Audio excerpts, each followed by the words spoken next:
Ouais. Alors, par contre, il faut juste que tu mettes un tout petit peu le tableau, un peu plus pour que les gens comme ça. voient. Ouais, Comme ça devrait être mieux. Nickel. Ça devrait Donc, on va parler aujourd'hui de levier de réussite. Je rajoute exceptionnel parce qu'en fait, c'est sur l'observation de nombreuses personnes qui ont fait des transitions importantes. Moi-même, ce sont des flancs que j'ai pas mal utilisés. Je bouge un peu comme ça, c'est bon. Parce que je pense à mon public qui est de ce côté-là. Et donc, on va voir quels sont les grands leviers en fait, sur lesquels reposent les transitions, notamment de vie. Donc, si vous êtes justement dans des transitions de vie ou des redéploiements d'activités professionnelles, tout ça, je trouve que ces niveaux sont intéressants. Alors, petite question pour démarrer. Il y en a qui sont sur mon groupe, sur ma page Facebook. Oui, moi j'y suis. Moi, je trouve pas oublié. Est-ce que tu es d'accord de faire un petit coucou à tout le monde, et ceux qui sont en ligne, comme ça, s'ils ont des questions à poser, ils peuvent les poser à Élodie, qui va vous faire un petit coucou, voilà, et puis comme ça, vous pouvez nous interagir avec toi et nous. Ça va. Alors, première question, c'est intéressant parce que si vous avez vous-même un objectif implémentaire intéressant sur un projet important, je vous propose de l'avoir en tête, parce que du coup, on va pouvoir jouer un peu avec ces différents leviers et de savoir où est-ce que vous en êtes, sachant qu'il y a certains leviers qui vont être plus forts que d'autres. Mais... Alors moi, je les ai dessinés comme ça, en m'appuyant sur cette affirmation que vous connaissez tous, qui dit « Donnez-moi un bon point d'appui et... » Je soulèverai le monde, non ? Quelque chose. Autrement, on va voir ce qu'on appelle des effets de levier. Alors, plus les points sont par ici, plus ils apparaissent comme étant des leviers qui ont du poids, en fait. Ils sont tous importants, mais vous allez que plus on vient... Enfin, ici, on va commencer par les plus importants. Et je m'appuie, pour le coup, sur pas mal d'approches qu'on connaît, bien sûr, en PNF, c'est des trucs quotidiens, et puis des observations qui ont été faites en plein d'approches qui gèrent, en fait, qui mettent en exergue les processus un peu de réussite. Alors, le premier point, vous avez un projet important. Alors déjà, est-ce que vous avez en tête un projet important? Si oui. Oui. Comme ça, juste en un mot, ça histoire d'avoir un peu de... Développement de mon entreprise. Voilà, développer mon activité de formateur, par exemple, dans tel ou tel domaine. Okay. Achat immobilier. Achat immobilier, investir sur l'immobilier pour trouver ton bel emplacement, lieu de vie perso ou... De vie perso, de vie familiale. Génial, excellent. Perso, familial. Accompagnement des entrepreneurs aussi. Développer l'entrepreneur, l'accompagnement. Coaching de leader. Coaching de leader, voilà, coaching de leader, etc., etc. Oui, plus ça va être précis, monsieur. Ce qui va être très intéressant, c'est d'observer que toutes les personnes qui ont mené enfin, des projets importants, qui perso et surtout pro, l'ont mené parce qu'ils étaient animés de quelque chose de fort, que vous connaissez en PNL, qui est un mélange en quelque sorte de valeurs et de vision, que moi je vais définir ici comme étant un projet de cœur. De cœur. Projet de cœur. Projet de cœur, c'est-à-dire quelque chose qui a du sens, et quand je parle d'un sens, c'est un sens presque spirituel. Pourquoi? Parce que derrière, vous nourrissez des valeurs importantes. Du coup, il y a comme une mission que vous donnez à l'idée et l'ambition que vous avez envie de faire ça. Et derrière, il y a probablement une vision. Une vision, notamment une vision contribution à l'égard d'un environnement donné. Ok? Si vous faisiez de l'ikigai pour aller chercher cette partie-là, pour la chose qu'on vous fait faire, je mets toujours vos passions. Et après, vous dire, bon, bah, au-delà de vos passions, ce qui vous stimule, qu'est-ce qui dans l'environnement, à vos yeux, est important? Est-ce qu'il y a des causes, des personnes, particulières, etc. Donc le mélange des deux fait ce premier élément qui est ce biais très puissant qu'on a tous en pensant que c'est le fait d'être porté par un rêve et un système de valeurs fort, avec derrière une ambition de contribution auprès des personnes, des publics spécifiques. Voilà. D'accord? Donc c'est la fameuse question du why, du pourquoi, c'est la question la plus importante. Alors c'est pas tout comme ça l'idée, mais l'idée c'est de voir qu'est-ce qui au fond de moi donne tant de sens à ça. Et là vous demandez sur une échelle de 0 à 10 ou de 0 à 20, à combien vous êtes. Sachant que ça vaut le coup d'y revenir. Pourquoi je fais ça? C'est quoi le sens au fond de ce projet? Ça marche? Votre top? Des questions? Vous êtes d'accord? Complètement. Ok. Est-ce que vos projets ont du sens? Oui. prêt à vous lever à 4h du matin pour parler avec passion. Vers dormir, en fait. Ça veut dire que c'est pas encore assez fort. Ça, c'est vraiment très fort, si vous vous réveillez à 4h du matin pour en parler. Franchement, ma femme me dit pareil. C'est ce que t'en parles trop, là. Faut créer le cadre. Mais effectivement, quand tu es très porté, t'en parles, tu en parles tout le temps, c'est facile pour toi, ça fait de l'énergie. C'est tout ça qui sont les critères d'un truc qui vous délivre vraiment. C'est quelque chose de plus fort que vous. Alors, soit c'est parce que ça vous porte beaucoup, ça peut être, je crois, moi, tu fais beaucoup de yoga, ça porte beaucoup. Et même si tu n'es pas payé pour en faire, tu en fais de rien.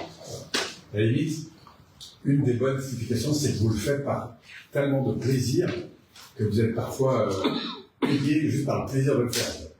Donc ça pose un autre problème, c'est qu'après, il va falloir apprendre à le vendre. Le risque de le faire avec tellement de passion, c'est que vous avez mal. Voilà. Ok? Mais vous êtes animé par un projet de cœur qui est un projet en genre de service.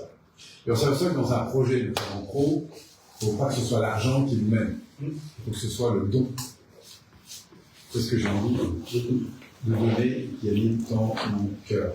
Donc ça va du coup devenir une vocation dans un sacerdoce. C'est quelque chose qui prend au trip. On s'aperçoit que c'est un des leviers les plus puissants pour avancer. Alors déjà, le titre individuel est puissant, et si vous le partagez en collectif, à 2, à 3 ou à plus, évidemment que ça va donner encore plus de puissance à cette affaire. C'est ce qu'on voit dans le livre de vision d'ailleurs. On applique ces mêmes règles au niveau de l'accompagnement des équipes. Ça marche? Ça, c'est le premier point. Bon, comme c'est ça par cœur, n'est-ce pas? Deuxième point important, on s'est aperçu qui donne beaucoup d'accélération à ceux qui réussissent, c'est la notion de mentor. Le fait d'avoir des mentors. Ça va? Alors, un ou plusieurs mentors. Je rappelle un mentor. C'est une personne qui fait la même chose que ce qu'on veut faire et qu'on apprécie. Oui, alors je vais montre le chemin. Alors, non seulement elle me montre ce que j'apprécie, le chemin, mais surtout c'est un exemple. C'est le plus haut niveau d'exemple que j'ai, qui m'inspire le plus, donc, d'une personne qui a incarné ce que moi je veux faire demain. Parce que par exemple, je veux construire une maison, il dit tiens, ou ça peut être construire ou trouver, je sais pas quoi, il dit tiens, y a-t-il des gens qui ont trouvé exactement ce qu'ils voulaient, des trucs incroyables, etc. Et c'est fou parce que si tu en rends 2 ou 3 ou 4, ils vont te donner des champs de possibilités que tu n'aurais pas imaginé. Par exemple, certains vont obtenir des gens que tu n'aurais jamais pensé avoir parce qu'ils ont un jour osé aller rencontrer les gens, leur dire j'ai pas l'argent, on va trouver des solutions. Mais, ok, truc de dingue. Donc les mentors, c'est des gens qui vous inspirent par le fait qu'ils incarnent au plus haut niveau que vous imaginez le possible auquel vous pensez de demain. D'accord? Donc des mentors, il y en a plein, les bottins en fait. Hein. Les mentors, il n'y a pas qu'un, bien sûr, mais il peut y en avoir plusieurs. Moi, dans ma vie, par exemple, les premiers mentors importants que j'ai connus, qui ont été très importants pour moi, le premier c'était un type qui s'appelait Michel Cacheur, qui a énormément impacté au début, etc. Après, il y en avait d'autres, Vincent Lénard, par exemple, qui était une grande référence pour moi, avec Vincent Lénard, auteur de Transformance, bref. Après, il y a eu Alain Carole, après, j'ai eu Tony Robbins, qui a été une source d'inspiration très forte, puis après, il y en a d'autres. Alors, ça, c'est vrai par rapport à mon métier. Mais après, pour en avoir partout, si par exemple, je joue au tennis, c'est très important d'avoir des modèles de gens comme ça qui vous inspirent au plus haut point, parce que le fait de pouvoir les voir en vidéo, de lire leurs livres, de lire leur style de vie, vous allez pouvoir télécharger, en fait, leur système de croyance. Voilà. Toi qui travailles dans la santé, par exemple, c'était des modèles de gens qui ont des résultats incroyables sur l'impact de la pensée sur la santé. Le fait de traîner avec eux, c'est sûr que ça va toujours les faire de manière considérable. Le yoga, c'est la même chose, si tu as des références très importantes, si, quels que soient les domaines, plus vous êtes entouré de gens qui ont incarné au plus haut niveau le modèle, mieux c'est. Alors la force des mentors aussi, c'est qu'au-delà de l'exemple qu'ils vous donnent, au-delà des croyances qui vous renvoient, les croyances, perceptions, règles, tout ça, il y a des ouvertures, des champs de possibilités, parce qu'ils vont ouvrir des possibilités. Des exemples forts, sont des gens aussi qui sont entourés de gens qui pourraient bien vous aider à devenir. Et parce que vous allez trouver en leur contact des gens qui les ont aidés à devenir ce qu'ils sont devenus. Voilà, donc ils vont être entourés de personnes qui vont pouvoir vous aider, vous accompagner, etc. Donc c'est des sources de ressources considérables, d'inspiration considérable. Donc les mentors, ça vaut le coup de... Il y a ceux que vous rencontrerez peut-être jamais, parce qu'ils sont un peu éloignés, ils ne parlent pas forcément la même langue que vous, enfin, il y a plein de raisons. Et bon, c'est pas un problème de langue, hein, on peut le voir. Par exemple, j'ai dans le monde de l'entreprise, quelqu'un qui m'a énormément, en fait, tout ce que je trouve sur lui, c'est le fondateur de Virgin, Richard Branson. Je trouve incroyable sa manière dont il conçoit le monde de l'entreprise, tout ça. Ça m'a beaucoup inspiré. On peut en trouver partout des mentors. L'idée, c'est d'aller voir les modèles des personnes qui ont réussi. Donc si par exemple je voulais aller, je sais pas moi, à la Purna, ou je sais pas où, l'Everest, etc., ça vaut le coup que j'aille observer des personnes qui l'ont fait. Je pense à ce jeune qui a fait l'Everest, qui a fait un film. Vous voyez de qui je parle ? C'est très intéressant parce que c'est juste dingue ce qu'il a réalisé en moins d'un an. Et donc c'est en s'entourant de gens qui lui donnaient la possibilité du fait que ça allait être possible. Donc il y avait un système de valeurs assez fort, monde. Et puis après, des gens qui l'ont aidé, des modèles ici qui m'ont aidé à accepter que c'était possible. Oui. Moi, je disais qu'ils ont poussé. Oui, qui ont tué, motivé, accompagné, etc. Ok. Et ça, le fait de choper des mentors, oui. C'est pas une obstacle. Oui, c'est ça. Et ça va nous amener à un troisième pilier qui est très intéressant. C'est que ces mentors, ils vont vous aider à construire des équipes. Parce qu'on s'est aperçu que les gens qui réussissaient fortement savaient s'entourer. Je suis à ce niveau. Voilà. Donc c'est intéressant d'avoir des modèles ici de gens qui ont réussi dans le domaine dans lequel vous voulez réussir, et au-delà de ça, qui sont capables de vous aider à trouver des équipes. Des équipes, une bonne équipe, c'est des gens qui vous apportent ce que vous n'avez pas. La tendance parfois quand on est dans une activité, c'est de s'entourer un peu de gens qui font la même chose. On est deux coachs, on dit on va s'associer, c'est une bonne idée. Travailler ensemble au début, vous soutenir, c'est une bonne idée. Mais le mieux, c'est de vous entourer de gens qui ont des compétences que vous n'avez pas. Et pourquoi ? Parce que ça va accroître votre capital, en fait. Parce que vous allez trouver des gens qui ont fait des études que vous n'avez pas, qui ont des diplômes que vous n'avez pas, qui ont des compétences que vous n'avez pas, qui ont le temps que vous n'avez pas, qui ont des technologies que vous n'avez pas, qui ont les relations que vous n'avez pas, qui ont l'argent que vous n'avez pas. Alors, c'est incroyable tout ce que vous pouvez trouver autour de vous, que vous n'avez pas. Et parce qu'il y a des personnes autour de vous, qui les ont, qui sont tout à fait évidemment contents de venir vous rejoindre. Alors, quand on parle d'équipe, c'est pas forcément des gens qui sont là en permanence avec vous, ça peut être des gens à qui vous allez déléguer des tâches sur lesquelles vous n'êtes pas forcément le Temporairement. Même temporairement. Même temporairement, voilà. C'est trouver des ressources qui feront mieux que vous ce que vous n'allez pas faire.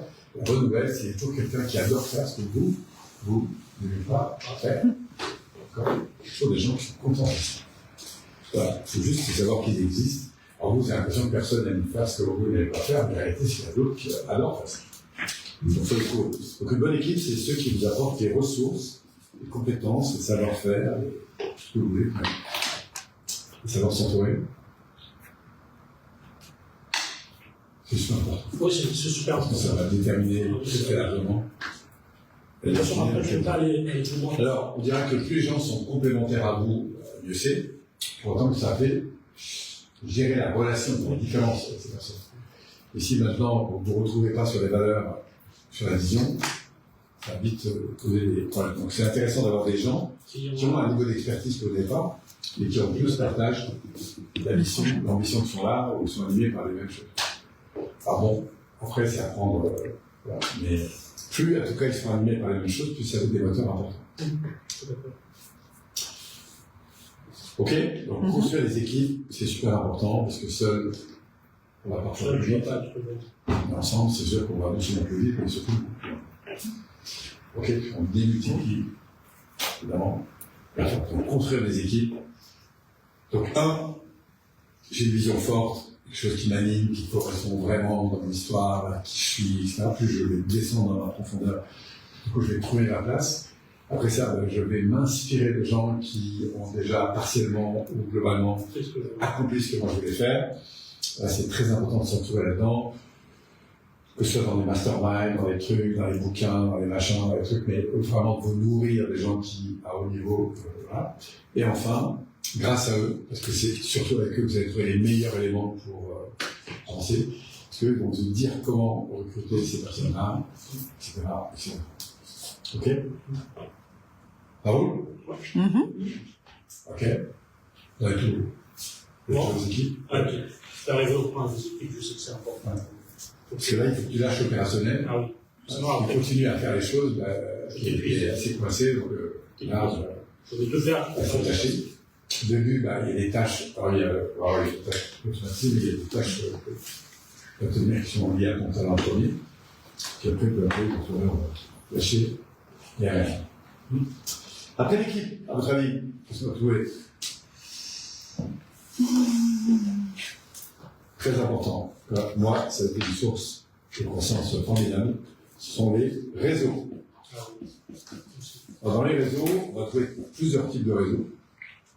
D'une manière générale, on va avoir les réseaux sociaux. Alors, sociaux, ça ne couvre pas seulement ce qui est sur Internet, mais plus largement l'environnement social localisé. Donc, les réseaux sociaux, on a également Internet, et puis on a toutes les formes de réseaux dans lesquels vous pouvez aller, des réseaux professionnels. D'accord? Et là, si vous poussez un peu plus loin, vous avez deux types de réseaux. Des gens qui sont en lien avec votre propre compétence. Donc eux, ils ne vont pas forcément vous amener des clients, mais ils vont vous amener de l'expertise.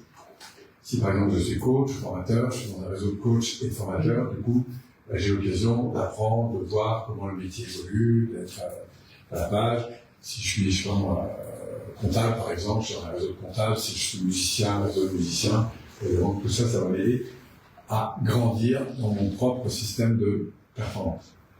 Maintenant, vous avez des réseaux qui ne sont pas les réseaux qui vous ressemblent, mais les réseaux qui vous différencient. C'est-à-dire, vous êtes, par exemple, moi j'ai œuvré beaucoup pour le CJD, le Centre des jeunes dirigeants, 6-7 ans de formation, donc j'ai appris énormément de choses. Et puis surtout, j'ai été en contact avec plein de gens qui étaient très différents de moi. Et voilà, donc vous avez des réseaux comme ça qui sont un peu des clubs. Si vous êtes dans un club en mode de golf, par exemple, vous pouvez vous retrouver, ou un club de voitures, machin. Moi, j'ai un ami qui fait du business énormément, parce que lui, dans les clubs, alors, il a fait les voitures de sport, parce qu'il a fait ça. Donc, il y a un club Porsche, il y a un club du golf, là. Mais il y va pour la détente et tout ça, mais en fait, c'est surtout un lieu de connexion avec les entrepreneurs de sa région. Et c'est comme ça qu'il a ouvert plein de marchés sur plein de trucs, simplement parce qu'ils se connaissent. On peut faire des salons, on peut faire des choses. Des salons, machin. Donc les réseaux, vous voyez, c'est pas que sur Internet, bien qu'il y ait Internet, hein, on est bien d'accord que ça va jouer beaucoup.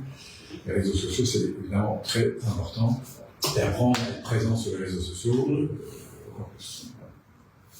Donc ça, c'est la grosse relevé. Les réseaux, c'est super important. Parce que un contact, ça peut faire une carrière. Je sais que quand j'ai démarré, dans un réseau de formateurs, une centaine de personnes là-dedans, les ADICO, c'est-à-dire Association d'aide et d'innovation technique de communication, ça m'a ouvert des portes après, voilà, c'est comme ça que je suis rentré à la SNCF, parce que j'ai connu quelqu'un qui m'a fait rentrer, je suis rentré chez Spibatinol, pour bâtisseur, je suis rentré chez Renault, par exemple, je suis rentré dans Sans formateur.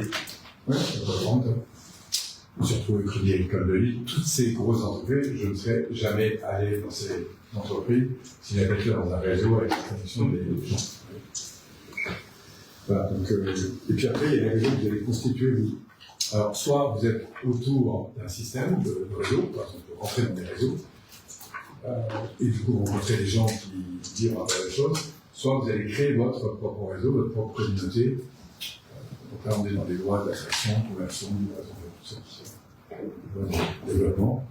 Auquel cas, c'est vous allez mettre en avant une identité que les gens aussi. Ok, les réseaux, c'est évidemment très important. Après, vous avez dans les boîtes qui se développent beaucoup, il y a deux types de réseaux, c'est ce qu'on appelle les concessions.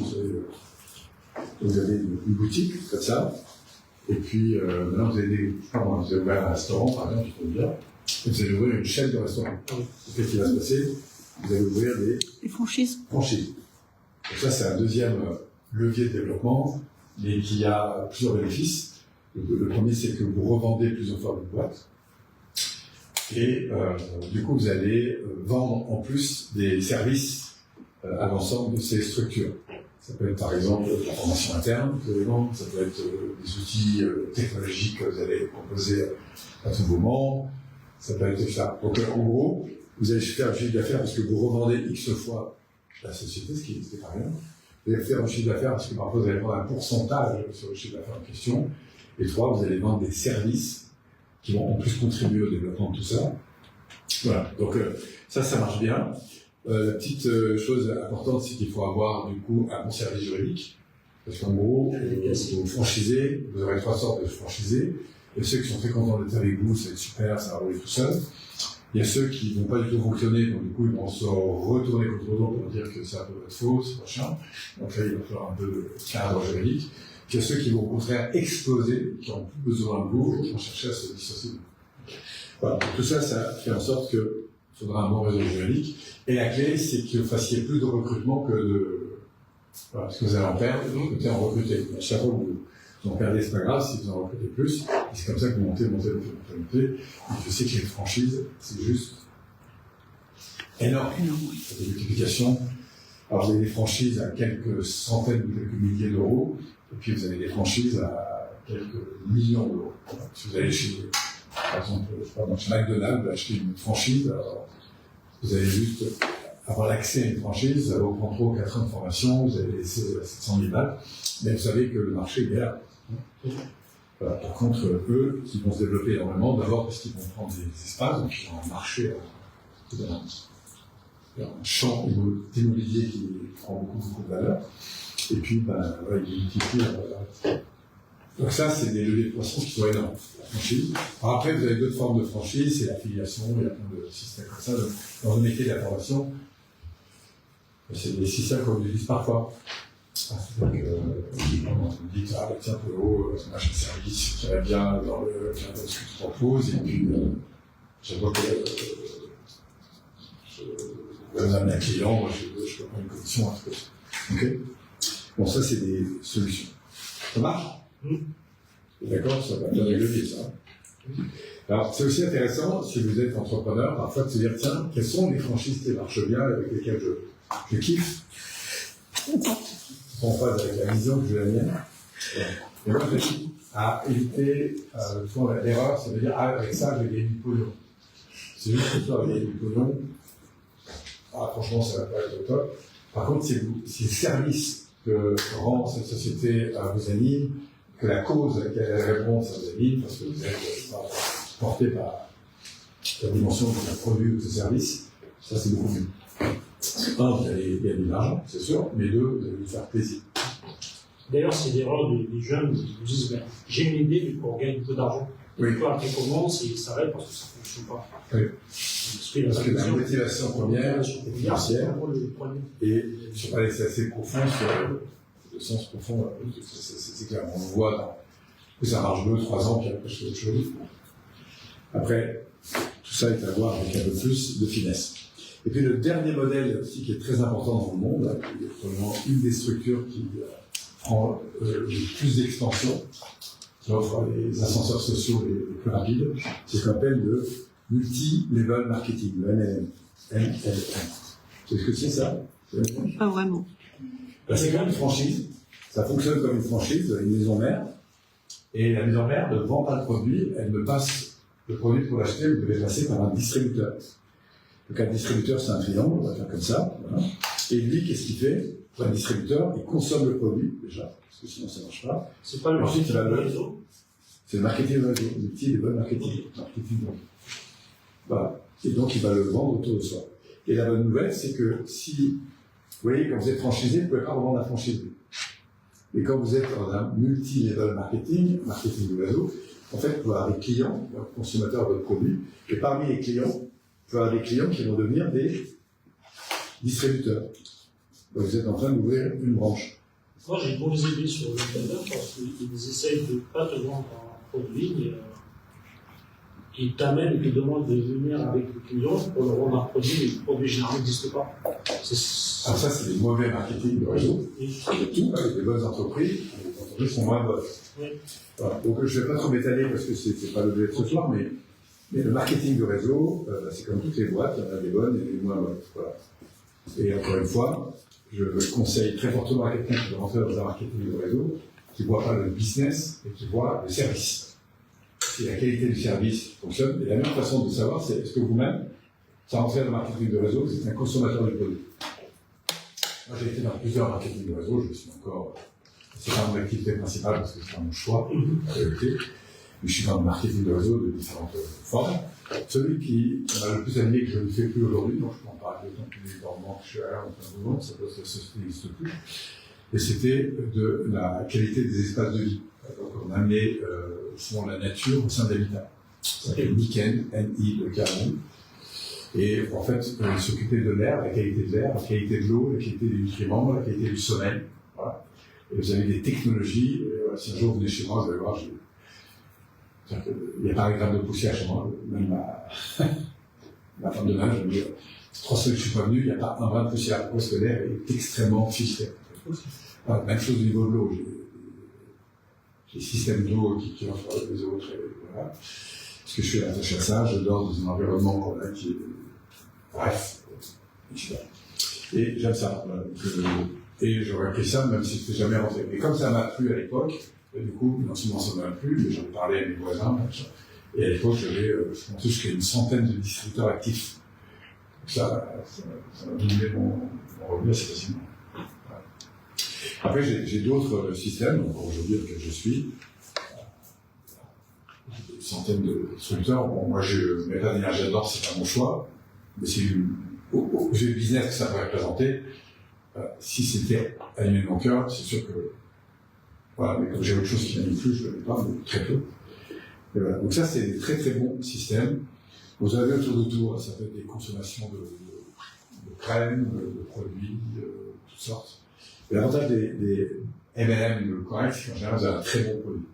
Pourquoi ? Parce que c'est les consommateurs qui en parlent et qui. D'accord ? Ça, c'est les business qui ont fait des accélérations dans le monde les plus fortes. Alors en France, ça passe pas toujours très bien parce qu'on confond le MLM et le système pyramidal. La pyramide de Ponzi. Et pire encore, ce qu'on appelle la pyramide de Sponzi. Mais avant la pyramide de Sponzi, il y a le point de. Bon, en fait, le pyramidal, c'est ce que vous voyez le plus souvent, c'est une boîte, vous avez des salariés, vous avez des cadres, des surcadres, des patrons, des salariés, des adjoints, des patrons. Dans un MLM, en fonction du développement que vous avez, vous pouvez avoir un développement qui est beaucoup plus important que n'importe qui. Alors, et en fait, l'argent ne remonte pas parce que c'est toujours la tête qui vous paye. Oui. Si moi je suis par exemple un distributeur, je suis payé pour les produits que je vends chaque mois, je suis payé pour le volume de l'ensemble de mes distributeurs, du niveau de profondeur. Mais en termes de capitalisation, c'est juste hyper intelligent. Right? Ça, c'est le MLM. Donc, ça fait partie des réseaux. Et les réseaux, quels que soient les réseaux, c'est vraiment des gros accélérateurs de croissance. On continue? Après les réseaux, vous avez créé des réseaux. Point important. C'est l'expertise. Et autrement, la formation. Formation et le fait de développer de l'expertise. Alors ça, c'est comme l'histoire, c'est comme en marketing, mais c'est l'histoire du râteau et du javelot qu'on envoie dans le tas de foin. Le javelot qui est beaucoup plus pointu pénètre le tas de foin. D'accord? Il va donc en profondeur. Le râteau, lui, il ne rentre pas. Donc en marketing, on vous dit, plus vous êtes pointu, moins vous allez toucher le monde. Et comme vous êtes pointu, les gens que vous voulez toucher, ils viendront vous voir. Donc ça découle aussi de votre expertise. Plus vous êtes pointu dans votre expertise, mieux c'est. Autre exemple que je vous donne souvent, c'est, imaginez que vous êtes passionné de musique. Vous avez 10 ans pour apprendre la musique. Si vous faites 1 an de guitare, puis après vous arrêtez, vous faites 1 an de piano, puis après 1 an de saxo, 1 an de je sais pas quoi, de autre chose, bah, au bout de 10 ans, vous avez eu plein d'expériences, mais vous n'avez pas vraiment développé d'expertise. Par contre, si vous avez fait 10 ans de guitare, de niveau que vous avez va vous rapporter beaucoup plus en termes de satisfaction et de potentiel que si vous avez changé. Je dis souvent que la réussite, c'est une succession d'actions orientées dans la même direction.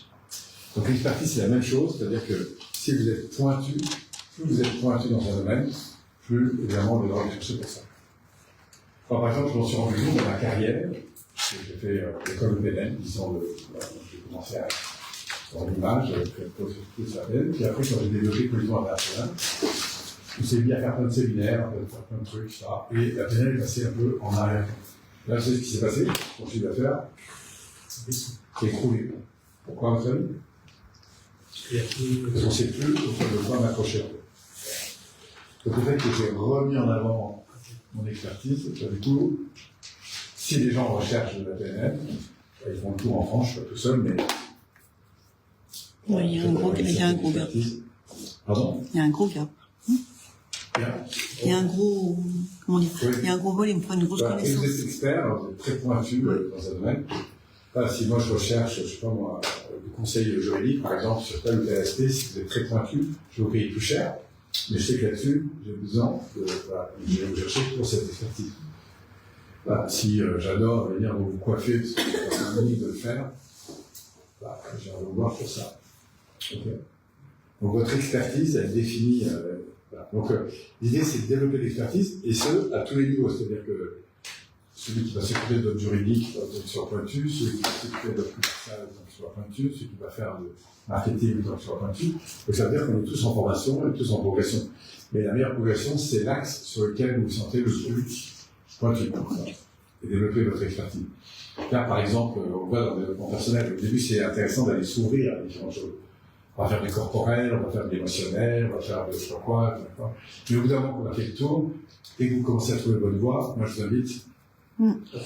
Parce que comme l'investissement, au début, vous cherchez différents paniers, puis dès que vous commencez à sentir qu'effectivement il y en a un qui vous va vraiment, vous mettez le paquet sur ce qui consolide. C'est comme les branches dans un arbre.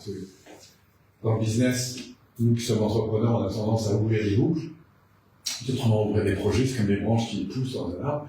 Et dès que vous voulez prendre de la puissance, on va apprendre à couper les branches qui ne sont pas les plus importantes pour renforcer le tronc central. Là, vous allez prendre l'accélération. Par exemple, vous avez vu Lionel qui était là. Donc moi, j'ai développé l'école de PNL en 95. C'était mon 3e école de PNL, de coaching. Et puis, voilà, on a eu beaucoup d'investissement. Et au bout de 5 ans, ça commençait à rendre. Et moi, à ce moment-là, je suis au bout du monde, dans un cercle entrepreneur, en fait, en gros, ça va. Et là, on me dit, Polo, c'est quoi la grosse branche que tu vas couper, quoi, pour continuer à grandir?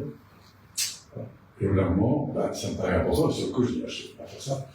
En 2019, je rentre et je décide de me séparer de l'école de coaching. Pourquoi? Parce qu'elle est en tiraillement, et l'équipe, elle est mobilisée sur de très mauvais escalés. Donc le fait d'avoir séparé, on va faire le temps de le faire correctement, etc. Donc séparé. Et j'ai très très bien fait de faire ça, parce que du coup j'ai remobilisé tout le monde sur la PLM, et les investissements que j'avais décidé de faire autour des formations en ligne. Et puis en plus le Covid est arrivé, je me suis assuré heureusement qu'on était organisé. Et là pour le coup ça a pris de l'accélération. Et si j'avais dû la gérer en même temps une école de coaching, un machin, un truc, ça aurait été très compliqué. Donc la formation, c'est à la fois tirer de l'expertise et me dire sur quoi vous êtes le plus puissant. Et si vous faites coacher par quelqu'un de bon en business, la première chose qu'il va faire, c'est qu'est-ce qui vous aime le plus dans ce que vous faites, et 2, qu'est-ce qu'on vous achète le plus. Voilà, c'est 2 trucs. Et comme le disait mes potes, c'est de dire tant que ton tunnel ne te rapporte pas 1 million d'euros, tu ne changes pas de produit. Tu prends ton produit flash, alors éventuellement tu le fais grandir, et tu prends un tunnel, tu ne fais pas 50. Pourquoi? Parce qu'en mettant le focus sur une expertise, pousser, vous existez pour cette expertise-là. D'accord? Donc c'est vraiment important. Vous mettez tout sous le même. Par exemple, prenons Geoffrey Brochet, vous connaissez tous ça, lui c'est puissance mentale. Il n'y a pas une conférence qu'il fait sans mettre 10 fois dans le truc puissance mentale, puissance mentale, puissance mentale. C'est pas un truc. À côté, la puissance mentale, mais tout est souvent une puissance mentale. Ça veut dire qu'il développe en permanence une expertise là-dessus. Voilà. Même l'hypnose, en fait. Ouais, allez, je concentrer là-dessus. Ouais. Voilà, donc l'expertise, c'est aller très loin dans le développement de vos savoir-faire dans un créneau donné. Parce que, et là, prenez celui qui vous anime le plus.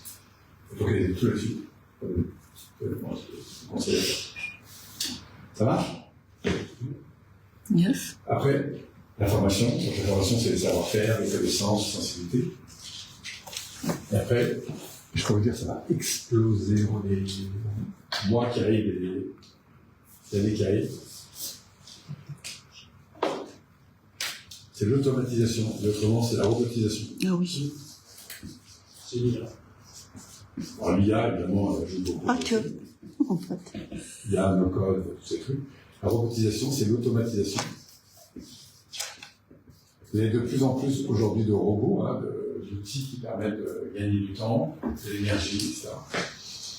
Et ça, c'est un très très gros morceau. Donc, c'est toutes les modalités que vous allez pouvoir automatiser de façon à gagner du temps. C'est toute la technologie. Robotisation, technologie. Voilà. Et comment vous allez faire la différence? Donc, c'est votre photo. Par exemple, votre photocopieur, je veux dire, le type sur qui vous allez faire une photocopie, bon, c'était le cas avec PPI.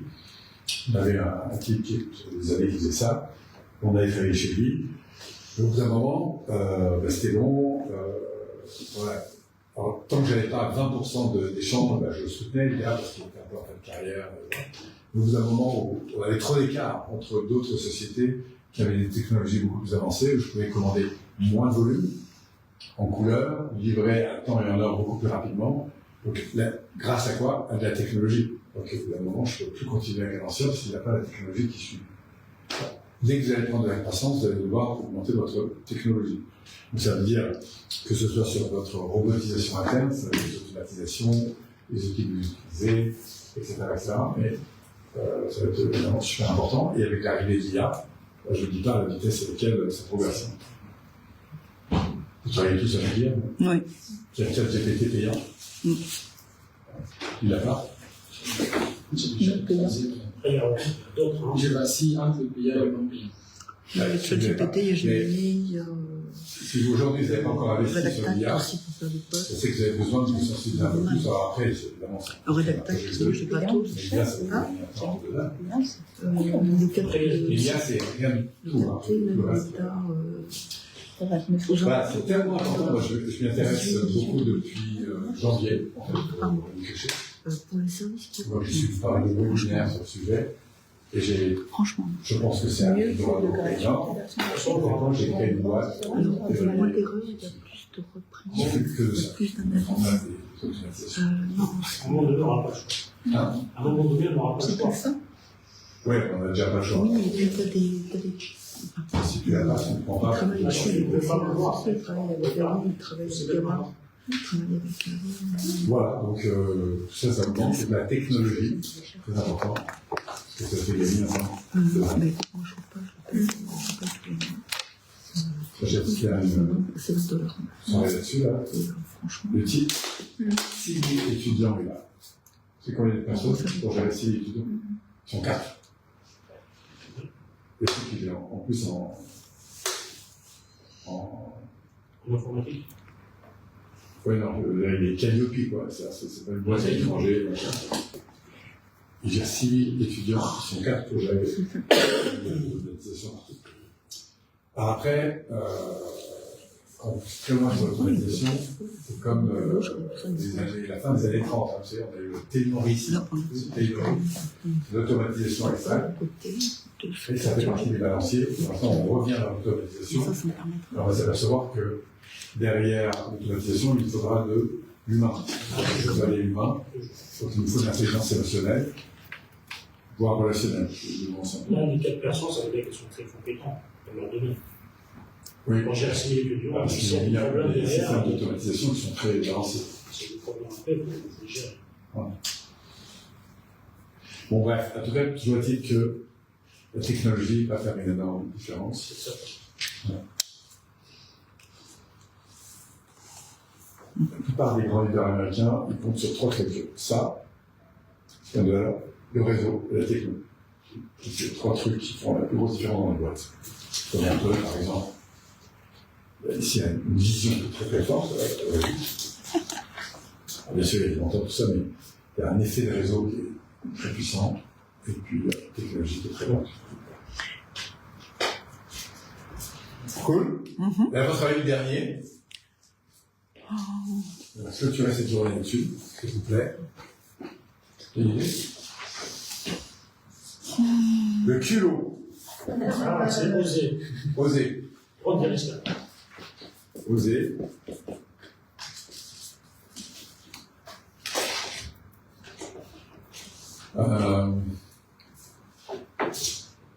Oser, donc oser poser des portes, oser demander, oser solliciter, etc. Et c'est pas forcément évident, ça peut paraître simple comme ça, mais oser aller vers les gens, demander de l'aide, etc., c'est pas forcément si évident. Et ça paye. Oser poser des portes, pousser des portes, c'est pas forcément évident, et ça paye. Donc c'est avoir de la... On appelle ça de la... De l'audace. L'audace, voilà. Merci, c'est où je cherchais. Avoir de l'audace. Audacieux. Sur la différence. Je suis revenu à la gare qui était venu sur Cohésion, et que j'avais le type qui avait 74 ans, je crois, c'est le plus âgé que j'ai eu dans ce projet. Et à la fin, c'est bien, je dit, c'est quoi? Pour moi, il y a un truc qui a fait toute ma réussite. Le type avait passé sa vie à acheter des boîtes, à les développer et à les revendre.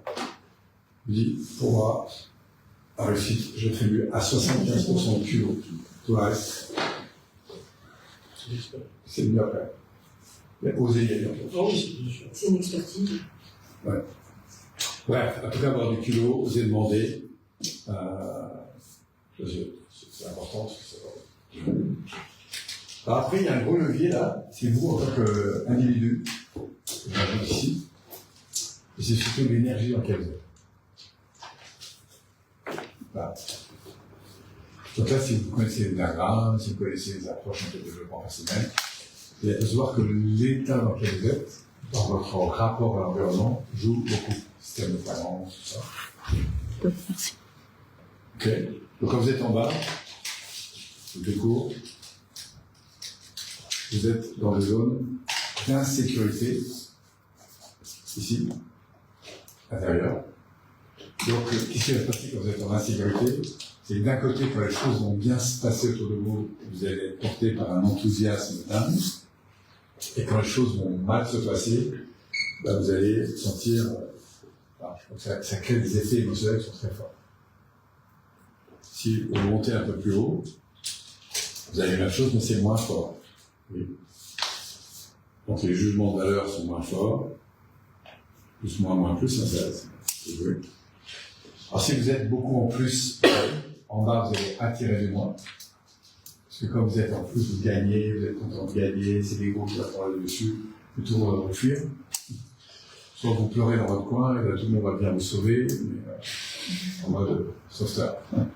C'est un peu caricature, mais c'est pas bon. Là, c'est la même chose, mais c'est moins fort, c'est moins émotionnel.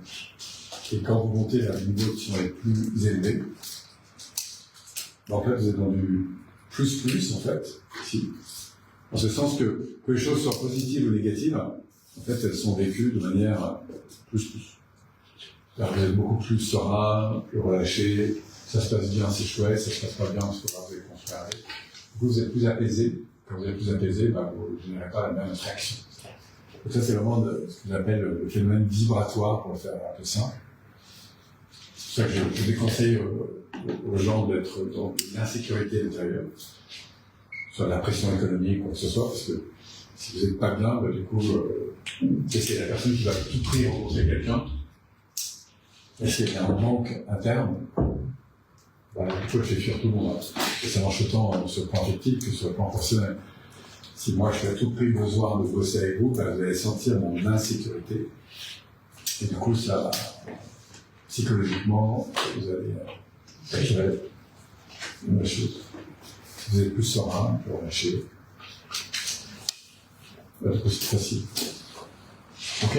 Donc ça, c'est plus au niveau de notre vibrato intérieur.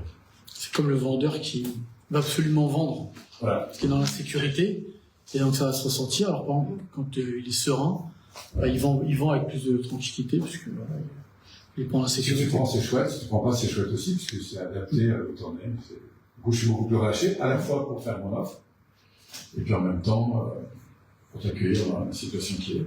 Et c'est vrai de toutes les situations, du coup. Donc la sérénité dans ce domaine, c'est vraiment une ressource pour moi importante. Tu sais, ça dit sur tout le protocole. D'où est-ce que je tire tout ça? De longues expériences de vie, et puis beaucoup de PNL, et puis beaucoup de lectures que je vous parle d'observation. C'est toi qui as créé ces deux livres. Ouais, je les ai replacés comme ça, parce que j'ai trouvé. On le retrouve un peu dans les formations de management. Ouais. Bon, après, c'est les grands principes. Oui, pas tout. Hein. Les valeurs, l'identité, etc. Après, on vient parler de l'équipe et après la formation. Ouais. Bon, ça fait partie des grandes soirées que je fais de temps en temps, tout ça. Et je trouve ça assez pertinent. Alors, moi, je fais pas souvent des soirées, il y a des journées de formation là-dessus. Vous avez travaillé chacun sur chacune de ces étapes. Et c'est ce que je propose d'ailleurs, pour ceux qui nous écoutent, c'est de faire une espèce d'échelle de 0 à 10. Moi, je me souviens, dans le marketing de réseau, c'était des leviers sur lesquels on s'activait assez régulièrement, c'est à dire, revenir sur le sens sur lequel on est là, individuellement et collectivement. Puis, tiens, c'est quoi nos modèles? C'est très important d'être auprès des modèles qui nous inspirent. Gérald vous montait un des bons leaders que vous connaissez, quand on arrive avec eux, et vous remontez comme une horloge. Enfin, remontez comme une horloge. Après, vous allez créer des équipes. Les équipes pour être aussi motivées par ensemble, parce que vous allez développer votre réseau, vous allez développer votre expertise, connaissance du produit, connaissance de la maison, connaissance du système économique, etc. Voilà, mettre en place des systèmes qui vont permettre de grandir et puis de se continuer. Donc c'est des grandes lois qu'on retrouve un peu partout. Alors, dernière question, on finit là-dessus. Est-ce qu'il y a un levier qui vous plaît, vous accroche plus qu'un autre? Si vous êtes envie, vous pouvez faire un petit coucou. Et voilà. Il y a des questions, des fois. En fait, il y a tout le temps qui me plaît, mais quand je suis à l'étape de l'équipe du réseau. Tu as dit, lequel? L'équipe et le réseau, pour le moment, L'équipe et les réseaux. Oui, c'est ce qui me. Donc, c'est l'étape. C'est là où je suis actuellement. Absolument. Par contre, ce qui m'a amené vers là, effectivement, c'est le mentor et le projet. Si tu veux faire grandir ça, tu vas te connecter ici à des gens qui l'ont déjà fait, ou quoi que ce soit, te faire accompagner par des personnes qui connaissent ça. Et aussi, ça me parle de la sécurité financière, je l'ai vécu, et je vois comment je suis toujours là. Quand je suis en insécurité financière dans mes projets, je vois que je ne développe pas mon activité, etc. Et à chaque fois, ça revient au même, c'est-à-dire que je n'arrive pas à avoir je tombe dedans.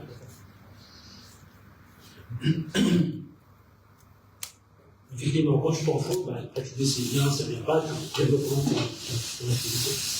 Après, je dis bon fou, c'est pas bon fou, mais il y a une forme de Oui, bien sûr. d'acceptation, d'accueil, de considération. Je pense que le mentor et le réseau aident justement à combler les autres. Parce que tant qu'on n'a pas de réseau, on n'a pas de mentor, on n'est pas conscient, on peut ne pas être conscient des autres. Mais il est rare qu'on ait des mentors et qu'on soit dans le bon réseau et qu'on ne puisse pas en fait étendre ses tentacules dans les autres compartiments.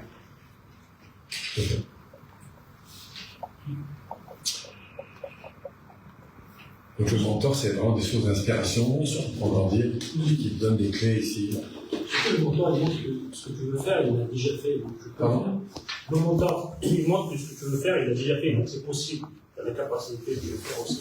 Il télécharge des croyances, des perceptions, des valeurs, des styles de vie. Et il ouvre même la porte à d'autres réseaux également. Voilà. Et tout, effectivement, la porte à...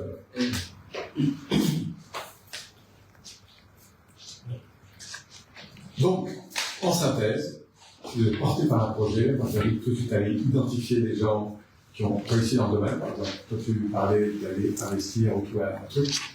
Voir qu'il y a des gens qui ont déjà fait ça. Après, t'entourer des bonnes personnes.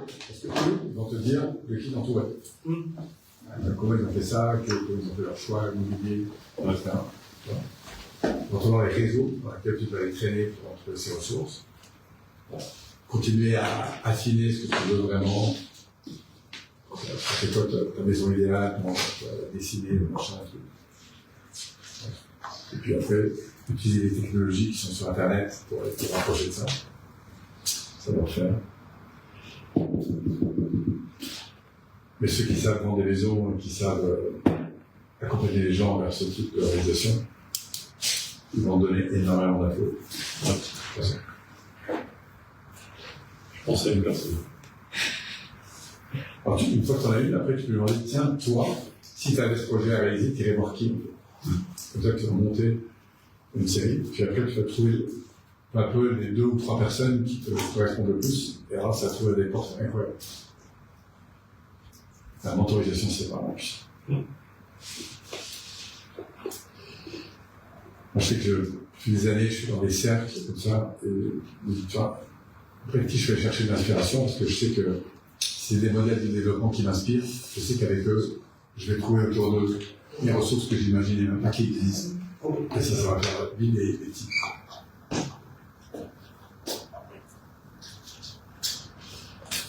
Par exemple, quand j'ai commencé à l'idée de pouvoir vendre en ligne des formations, ce qui n'était pas du tout acquis au départ, j'ai même été un peu contre. Donc, celui qui a joué un rôle de mentor à ce moment-là, il y avait pas mal, il y a eu Guy-Roland, il y a eu plein de choses comme ça. Mais j'ai mis un peu de temps. Il y en a un qui m'a vraiment approché, c'est Martin. Quand j'ai commencé à le suivre et à me mettre au contact de tous ces leaders, parce que du coup, il m'a mis en contact avec beaucoup de leaders que je ne pensais même pas rencontrer un jour. Je me souviens d'un jour sur une croisière, ils m'ont fait 30 minutes de coaching. Je crois que ce jour-là, les décisions que j'ai prises, elles ont transformé mon vie. Et je n'imaginais absolument pas que mon avenir serait celui qui est arrivé derrière. Je me dis, oui, mais moi, je ne suis pas dans le même business que vous, etc. Voilà, sur tous les trucs qui se rencontrent. Et puis, c'est grâce à eux que j'ai trouvé autour de moi des personnes qui m'ont aidé à le faire. Que ce soit sur les tournages, sur les montages, sur machin, voilà, ça allait très très vite. Parce que si j'avais dû chercher autour des lions qui peuvent m'aider à mettre en ligne des vidéos, des machins, franchement, il y a une personne.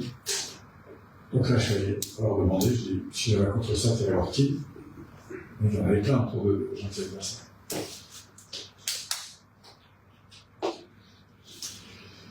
Etc. etc.